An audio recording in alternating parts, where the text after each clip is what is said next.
অপরাধ করেছেন হামজার কাছে, কথা বলেন না কেন? আপনার মাফ চাওয়া লাগবে হামজার কাছে। আপনি গমের সাথে জড়িত, আপনি খুনের সাথে জড়িত, আপনি আয়না ঘরের সাথে জড়িত, আপনি মিথ্যা মামলা দিয়ে মানুষকে হয়রানি করার সাথে জড়িত। আপনি দোষ আল্লাহর কাছে করেননি, করেছেন আমাদের কাছে। সুতরাং যার যে ক্ষতি করেছেন ওই ক্ষতিপূরণ দেন আগে, এবং যে ধরনের অপরাধ করেছেন ওই অপরাধের শাস্তি আগে নেন। কেউ যদি কাউকে হত্যা করার প্ররোচনা দিয়ে থাকেন, এই দুনিয়াতে যে 6 সালে 28 অক্টোবর যার হুকুম মতো জসিম ভাইকে পিটিয়ে মারার পরে লাশের উপরে ড্যান্স দিল, এর অবশ্যই হুকুমদাতা হিসাবে তাকে শাস্তির আওতায় আনা লাগবে। তাকে যদি ওইভাবে পিটিয়ে মারার পরে যদি লাশের উপরে ড্যান্স দেওয়া না হয়, তাহলে আস্তাগফিরুল্লাহ, তার মাফ হবে না। এই কথা বলছেন না কেন? আপনি মাফ করে দিলেই হবে। ওকে দোষ আপনার কাছে করেছে, দোষ করেছে জসিম ভাইয়ের কাছে, আর জসিম তো এখন নেই। আপনি মাফ যাবেন কার কাছে? হয় তার বাবার কাছে, তার মায়ের কাছে, তার স্ত্রীর কাছে, সন্তানের কাছে। তার যে ক্ষতিপূরণ তারা দাবি করবে, ওই টাকা আগে তাকে দেবেন। এরপরে ওরা যদি বলে না, তাও হবে না, আপনাকে এভাবে আমি সাপের মতো পিটাবো, ড্যান্স দেব, তারপরে মাফ হবে। এই হিসাবে বলছি, জালেমদের দুনিয়াও শেষ, আখিরাতও শেষ। এত কিছু করার পরও আমরা অনেকে থেমে নেই। এখনো পর্যন্ত দেশে জালেমদের কিছু অনুসারী আছে, তারা সাফাই গাচ্ছে যে কি হয়েছে, কি হয়েছে আপনি টের পাচ্ছেন না? আপনাকে আমি 14 বছর না, 8.5 বছর না, 8 বছর না, শুধু 8 দিন আয়না ঘরে রাখবো। যদি আপনি বেঁচে থাকতে পারেন, আপনি বেঁচে যাবেন। যান, আয়না ঘরের ভেতরে যাদের রাখা হয় আমি নিজে তো দেখেছি, চোখ বেঁধে দেয়, হাত পেছনে বেঁধে দেয়, কারো কারো পায়ের ভেতরে হাত ঢুকিয়ে সামনে যে লোহার রড গুলো আছে, রডের সাথে হাত দিয়ে পেঁচিয়ে বেঁধে দেয় হ্যান্ডকাপ দিয়ে। একটা মানুষ কয় দিন কয় মাস থাকতে পারে? অথচ মানুষটা আছে 8 বছর। আমি 14 বছরের মানুষও পেয়েছি। বিভিন্ন দেওয়ালে লেখা দেখতাম আমাকে যাওয়ার সময়, মোবাইল নাম্বার দিয়ে নিচে লিখে দিয়েছে, ভাই যদি বাইরে যেতে পারেন একটু বলবেন যে আমি বেঁচে আছি। আপনার কাছে কি খেলা ছেলা মনে হচ্ছে না? আপনি 5টা দিন থেকে আসেন তো ওই জায়গায়, অথচ মাথার উপর দিয়ে গাড়ি ঘোড়া চলছে, গাড়ি ঘোড়ার হালকা হালকা আওয়াজ পাওয়া যায়।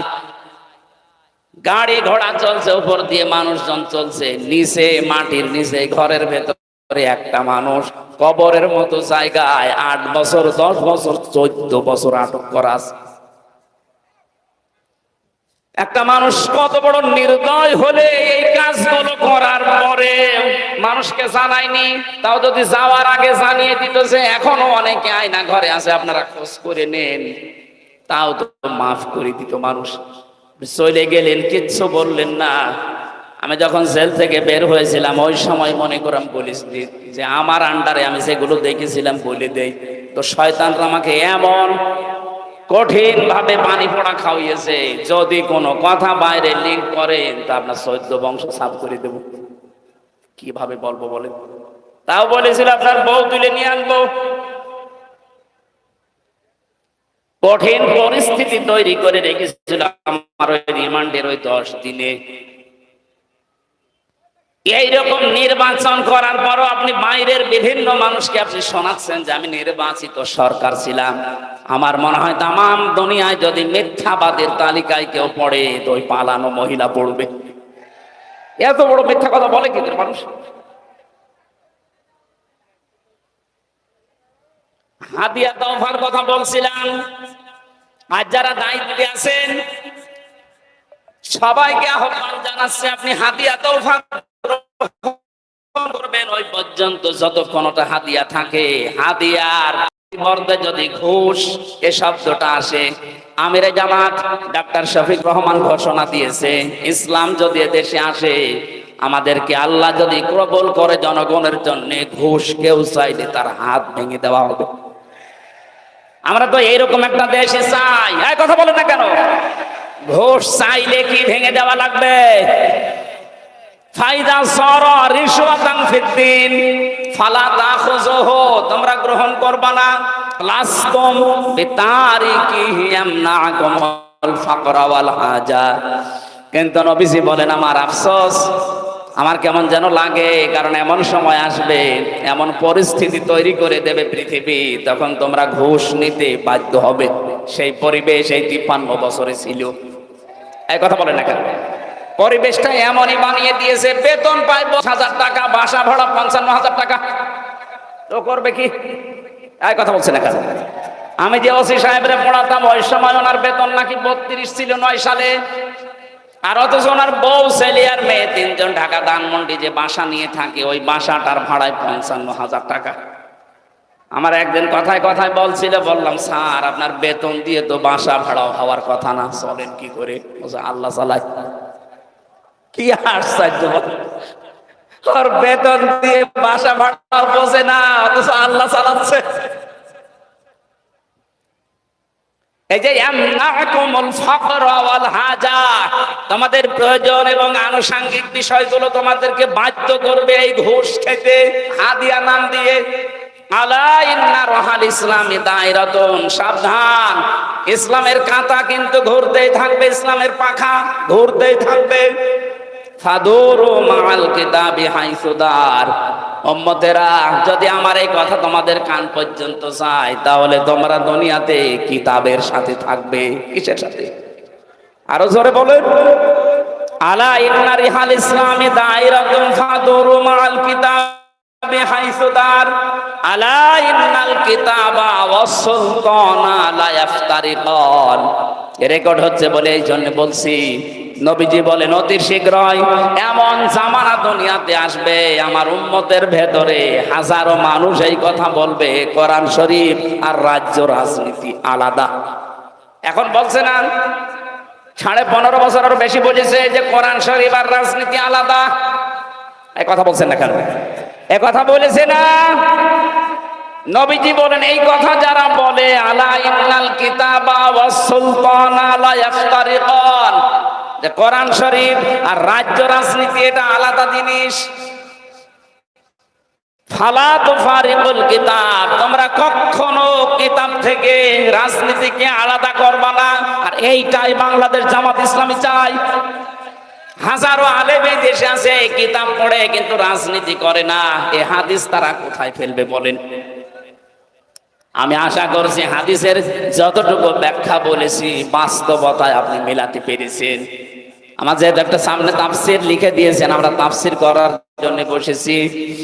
আমরা এই হাদিসের এতটুকু অংশ বলার পরে বাদ দিয়ে দিলাম। আল্লাহ আমাদেরকে এতটুকুই আমল করার তৌফিক দাও, বলেন আমিন।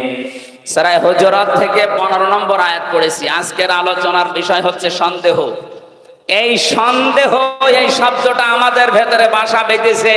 এই জন্য এখনো পর্যন্ত অনেকে ইসলাম বাংলাদেশে কায়েম হোক এটা মনে প্রাণে চাচ্ছে না, অথচ লোকটা ইমানদার দাবি করছে।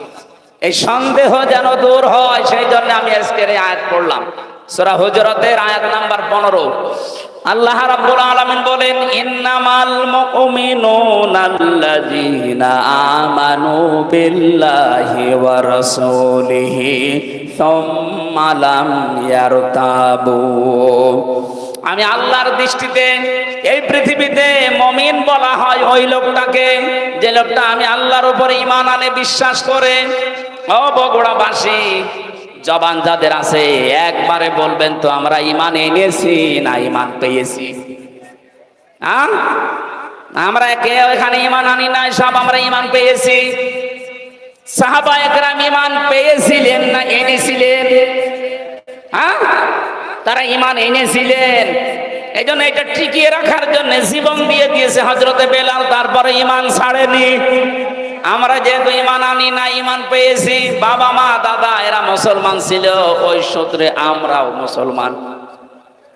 অনেকেই তো এই দেশে ধারণা এইটা যে আমি মুসলমান না, কে বলেছে? আমার আগা কাটা আছে। এই কথা বলছে না? আরে ভাই, আপনাকে শুধু আগা কেটে মুসলমান বানিয়ে দিলে যদি আপনি মুসলমান দাবি করেন, তাহলে ছাগল কি? ছাগল মুসলমান না?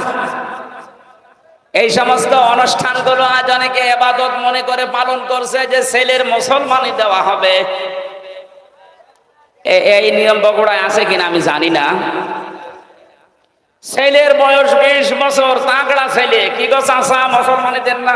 দেবো কি করে, আমারও টাকা নেই, ওরও টাকা নেই। একটা ছেলে মুসলমানি দিতে কয় টাকা লাগে?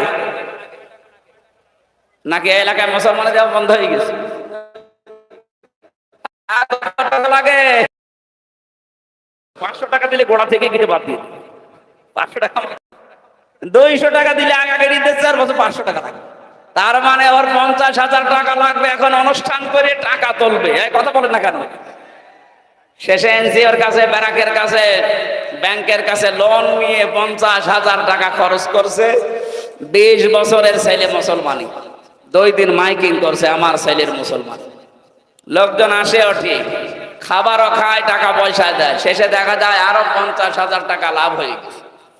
সকালে 4 দোকানে বসে বসে গপে হাসতেছে। কি গো চাচা এত খুশি? এই মুসলমান হয়েছি আমরা। সাহাবায়ে কেরাম ঈমান এনেছিলেন না ঈমান পেয়েছিলেন? আমরা কি করব? ঈমান আনবো না ঈমান পাবো? ঈমান আনতে হবে।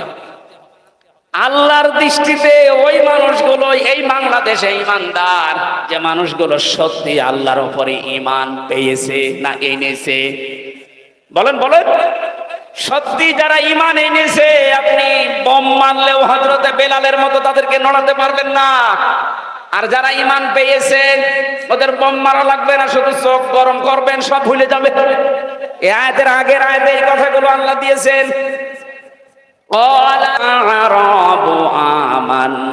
আমার ওইটা বিষয় না, আমি যে মস্তিষ্কটা দিতে চাই, আমরা যারা ঈমান পেয়েছি তাদের এই মুখের কাছে থাকে, খুব জোরে জোরে আমরা বলতে থাকি, যেই একটু কিছু হাওয়া বাতাস আসে তখন আমরা ভুলে যাই। কিন্তু ঈমান যারা সত্যি এনেছে, এদেরকে আপনি বোম মারা পারবেন না। আর এই মাত্র 100 জনের 15 জন আগস্টের 5 তারিখের পর থেকে আজকের এই দিনের জরিপ বের হচ্ছে। আপনি তাকান ইন্টারনেটের দিকে, 100 জনের 15 জন ছিল আগস্টের 5 তারিখের আগে। মাত্র 2 মাস, এই কয়েকদিনের ব্যবধানে এখন 100 জনের 58 জন মানুষ এরকম ইমানদার তৈরি হয়ে গেছে। এদের মুখে শুধু এখন আর ঈমান না, এদের অন্তরে ঈমান গঠিত হয়ে গেছে, বদ্ধমূল হয়েছে। সুতরাং 100 জনের 58 জন, এখন আমরা একটা আশার সঞ্চার পাচ্ছি। আল্লাহ মনে হয় ইসলামকে এদেশে মানুষের হাতে তুলে দেবে ইনশাআল্লাহ। যারা ঈমান এনেছে তাদের হাতে, ঈমান যারা পেয়েছে তাদের হাতে না। আর রাসূলের উপরে যারা বিশ্বাস করে যে আল্লাহকে সেজদা দেওয়া হয় না দেখে বছরের পর বছর, যে রাসূলকে আপনি রাসূল হিসাবে, নেতা হিসাবে মেনে নিচ্ছেন, এই 2 জনের কথা মতো যদি আপনি চলতে চান, কোন জায়গায় যেন সন্দেহ করা না হয়। ফাম্মালাম ইয়ারতাবু। এই পৃথিবীতে বহু মানুষ এই সন্দেহে থাকার কারণে, এই দোদুল্যমান অবস্থায় থাকার কারণে 53 বছর পিছিয়ে গেল এই দেশটাতে ইসলাম কায়েম হতে। আল্লাহর কথা আমাদের ওইভাবে বিশ্বাস হয় না। এই জালেমদের কথা যেভাবে আমরা বিশ্বাস করেছিলাম, আল্লাহর কথা যদি ওইভাবে বিশ্বাস করতাম, আল্লাহ পাক জানিয়েছেন, ফামান তাবিআ হুদায়া ফালা খাউফুন আলাইহিম ওয়ালা হুম ইয়াহজানুন। বলেন আল্লাহু আকবার। আমি যে হেদায়েত পাঠালাম সর্বশেষ, যেটা তার নাম কোরআন শরীফ, এই কোরআনে কারীম যদি তোমরা অনুসরণ করতে পারো, আনুগত্য করে চলতে পারো, আমি আল্লাহ কথা দিলাম, গ্যারান্টি দিলাম, কোনো ভয় থাকবে না, কোনো চিন্তাও তোমাদের করা লাগবে না। পৃথিবীতে মানুষ যে সমস্ত জিনিসের ভয় পায়, এগুলোর গ্যারান্টি আল্লাহ কোরআনে কারীম বিজয়ী কায়েম করার মাধ্যমে দিয়েছেন। সুতরাং এটা যতদিন কায়েম না হবে ততদিন এই ভয় কাটবে না। কথা বলে না কেন? এটা আমাদের জীবনের একমাত্র কাজ বানিয়ে নেওয়া লাগবে। এখন থেকে যতদিন বেঁচে আছি, আমার জীবনের প্রথম কাজ এইটা, কি করে কোরআনে কারীমকে এই দেশে বিজয় করা যায়। নামাজ পড়ি যে বিশ্বাস নিয়ে, রোজা রাখি যে বিশ্বাস নিয়ে, হজ করে আসি যে বিশ্বাস নিয়ে, এই বিশ্বাস নিয়ে যদি কোরআনে কারীম কায়েম করব, এগিয়ে যেতে পারি, 96% মুসলমান এই দেশে, বেশি দিন সময় লাগার কথা না আল্লাহর এই কথা বাস্তবায়ন হতে। কথা বলেন ঠিক কিনা? আমাদের সন্দেহ যাদের আছে এই সমস্ত বিষয়গুলো নিয়ে আমরা দূর করে ফেলি। এটা মনে হয় শুধু মসজিদ চালাতে পারে, এটা শুধু মাদ্রাসা চালাতে পারে, এটা বিচার ব্যবস্থা চালাতে পারে না, এই বিশ্বাসের ভেতরে অনেকের সন্দেহ। আল্লাহ বলেন যারা সত্যিকারের ইমানদার, এই মানুষগুলো সন্দেহ করে না। এ কোরআন দিয়ে যদি মসজিদ চলতে পারে, এটা দিয়ে কোর্টও চলতে পারে। এই কথা বলে না কেন? মসজিদ চলার কারণে, তারপরও কোরআন দিয়ে এখন তো মসজিদ চলে না। কোরআনে কারিম দিয়ে মসজিদ চলে বাংলাদেশে, এতটুকুর কারণে আমরা দেখি খাই না, কেউ বিড়ি খায় না। এক কথা বলেন না কেন? আপনি বিশ্বাস করতে পারেন, আমি আল্লাহর দিকে তাকিয়ে বলছি, মসজিদের কয়েক এই যে চার দেওয়ালের মাঝে যদি কোরআনের কিছু নিয়ম নীতি থাকার কারণে এখানে মদ না চলে, গাঁজা না চলে, বাবা না চলে, বিড়ি না চলে, যদি আপনার নেশাও লাগে তো আপনি খেতে পারেন না। কোরআনে কারিমকে ৫৬,০০০ বর্গ মাইলে দাঁড় করিয়ে দেন, পুরা পরিবেশটা আল্লাহ মসজিদ বানিয়ে দেবে। তখন আপনার বিড়ির নেশা হলেও বিড়ি খেতে মন চাবে না, তখন আপনার বাবা খেতে মন চাইলেও বাবা খাওয়ার মতো মন তৈরি হবে না, কারণ পরিবেশ আপনাকে বাধ্য করবে। কথা বলে ঠিক কিনা? আমরা এইটা চাই, এর ভেতরে কোনো সন্দেহ পোষণ করা যাবে না। আল্লাহর কিতাব দিয়ে যদি আমার পরিবার চলতে পারে, সমাজ চলতে পারে, ব্যাংকও চলতে পারবে। অনেক মানুষের ধারণা এতদিন যে টাকা ছেড়ে রাখলাম টাকা আসবে, এটা কি বন্ধ হয়ে যাবে নাকি এলাকায় এই সিস্টেম নেই? এই যে টাকা ছেড়ে রাখে ১,০০০, প্রতি মাসে মাসে ২০০ টাকা করে লাভ পায়, এটা যে সুদ, আপনি জানার পরও যদি এর সাথে থাকেন, জড়িয়ে থাকেন, আপনি মায়ের সাথে জেনা করছেন। এক কথা বলেন না কেন? এই অবস্থার সাথে জড়িত আছেন কারা? যারা টাকা ছেড়ে রাখে টাকা আসে, হাত তোলেন তো দেখি। ও আমার ভুল হয়ে গেল, এই এলাকায় সব নেই এগুলো। কালকে যেখানে ছিলাম দিনাজপুরে, এই কাহারোল এই জায়গায় দেখলাম আছে কিছু মানুষ হাত তুলে বলছে হ্যাঁ আমরা এই কাজ করি। আমি বললাম এগুলো ছেড়ে দেওয়া লাগে, ওরা কথা দিয়েছে এলাকায় যখন নেই এখানের বলি করবে। যদি কেউ এগুলো করে থাকেন, আজকে তাওবা করার মাধ্যমে ফিরে আসবেন, আপনার যত টাকা লস হয় হোক, কারণ ওইটা করে আপনি মায়ের সাথে কেবল জেনা করে আসলেন। বলেন নাউজুবিল্লাহ। এ কাজ কোন মুসলিম করতে পারে? এটা ঘৃণার বিষয় না? বাবার সাথে আপনার মায়ের বিয়ে হয়েছে আর আপনি নিজে জেনা করে আসলেন, কিছু মনেই করে না অনেকে, অথচ নামাজ পড়ে, রোজা রাখে, হজ করে আসে, সুদের টাকা ছেড়ে দিয়েছে, একেবারে ১৮০ মাইল বেগে খাচ্ছে। কুষ্টিয়ার বড় বাজারে এক বাটপার পেয়েছিলাম, নামাজি, জিকির করছে, দেখলাম সুবহানাল্লাহ সুবহানাল্লাহ। কি চাচা সারাদিন বসে জিকির করেন, আপনার কোনো কাজ কাম নেই? শহরে থাকতে হলে তো কাজ করা লাগে। আমার শহরে ওইটা বিক্রি, প্রতি মাসে মাসে ওখান থেকে ৬০,০০০ টাকা আসে, ওই টাকা তুলি খায় আর আমি আল্লাহ আল্লাহ করি।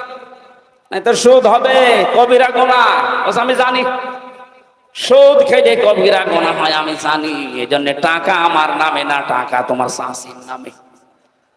কত বড় গুনাহ যদি হয় তোমার শাশির হবে, আমার কোনো সমস্যা নেই। এরপরেও যদি দু একটা গুনাহ চলে আসে, এই যে জিকির করি, নামাজ পড়ি, নামাজের সওয়াব, জিকিরের সওয়াব আর ওই যে টাকার সওয়াব কাটাকাটি, মাঝখানে জান্নাতে যাব পাও। এ ধান্দায় যারা আছেন, নামাজও পড়েন আবার টাকাও ছেড়ে রেখেছেন, মনে করছেন নামাজ দিয়ে এটা কাটাকাটি হয়ে যাবে, না, আপনার নামাজ হবে না। কারণ নামাজ যদি আপনার